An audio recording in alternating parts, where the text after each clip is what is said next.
click subscribe below. It's totally free. And let's get started.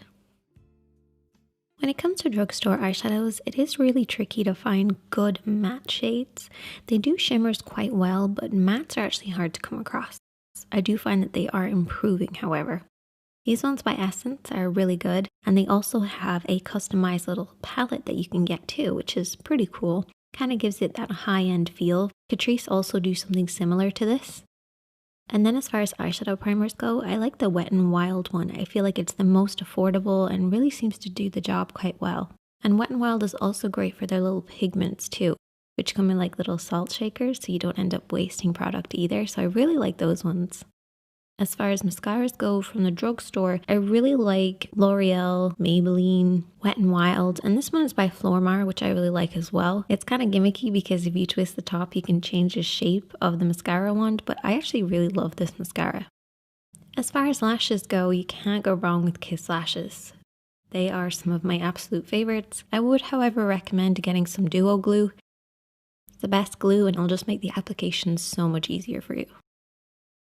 When it comes to makeup brushes, I would actually recommend getting a set because you just get a little bit more for your money. However, if you are only doing your makeup maybe once a month, a couple of brushes will do you. So just get a flat brush, a blending brush, and then some sort of liner style brush like an angled brush or something like this flat one. I'll put a discount code and some of my favorites in the description box. I am affiliated with Blank Canvas Cosmetics, so just wanted to give you a heads up on that. They're the brushes that I use all the time and I love them and highly recommend them. So let's start off by creating this look. We're going to start with the primer. Now this primer is a clear primer, so I actually added a little bit of concealer. However, you don't want to go over the top with this primer. A little goes a long way because otherwise it'll start to get patchy on the eyelid, particularly if you have dry lids like me. So just apply a very small amount of this across the lid and it will really do its job. A little goes a long way. So we're starting off with our mid-tone. So this is about one shade darker than your skin tone. And this is your medium shade. We are going to be using a darker one, so bear that in mind. And I'm going to be applying this with that blending brush or a fluffy brush. And we're going to be applying this in the crease of the eye. And the crease of the eye is where your eyelid creases into your eye shape, but really refers to any area above this, but stopping underneath the brows. So we're going to apply this in this area, making sure to leave a small gap. We also want to always start on the outer corner and blend inwards so that we don't get a buildup of product in the inner corner. Wherever you put the brush down first will apply the most amount of pigment, and that's why we always start in the outer corner. You also want to make sure that you're starting just slightly in from the outer corner so that you don't end up blending your eyeshadows out too far. And a great way to make sure you're keeping within this imaginary line is to take your brush, line it up with the edge of your nose, eye, and brow, and just blend inwards from this point. This will prevent your eyes from drooping downwards and give them a nice lifted appearance. So holding the brush a little further down on the handle and keeping the hand kind of low, we're going to apply this in the crease of the eye, blending from the outer corner in. Once we've done that, we're then going to bring it down onto the lid. And you should end up with something that looks like this. Now you'll notice that the crease area needs a little extra blending, and that's totally fine. Because what we're going to do is we're going to take our blending brush, and instead of working across, we're going to turn the brush so it's more vertical, and this will just help with the blend. This only works if you're using this particular style of brush. If you don't have this particular style of brush, just use a clean blending brush. We're blending this over and back, making sure to leave a gap underneath the brows. But ideally we want to make sure we're blending and fading that shade all the way up until it disappears. And you should end up with something that looks like this. Then taking the darker matte shade, we're going to apply this with a flat brush. And what I like to do is I like to come down from above and press this at the lash line, working all the way along, and look down in a mirror so you can really see what you're doing. Once again, starting on the outer corner and blending our way in.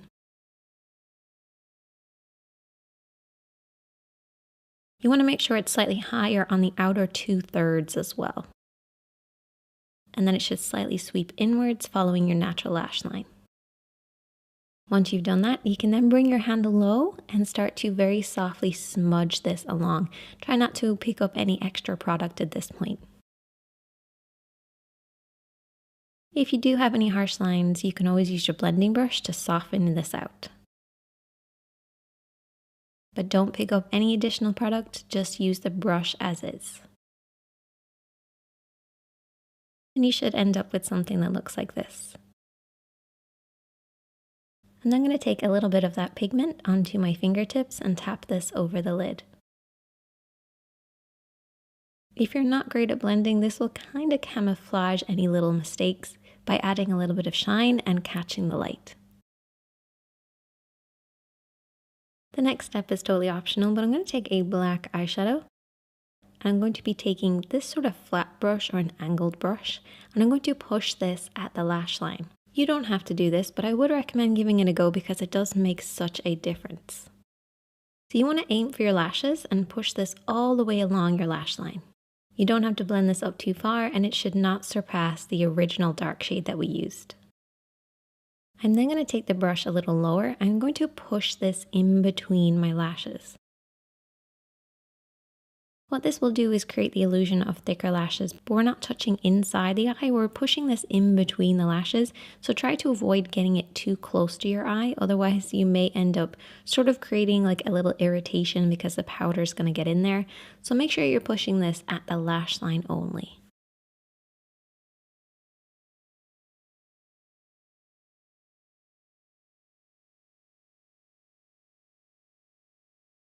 And then I'm going to take the brush and work this underneath the lashes on the lower part, so right underneath those lashes. And then taking that flat brush we used earlier, I'm just going to sweep a little bit of the mid-tone right underneath to blur out the black. And then you'll end up with something like this. Apply some mascara and some falsies. I used the Flirty Ones by Kiss. And there you go, that is the finished look, and those are some of my favorite drugstore brands. I just wanted to do something nice and simple this week. Definitely let me know what else you guys would like to see, and please share what your favorite drugstore products are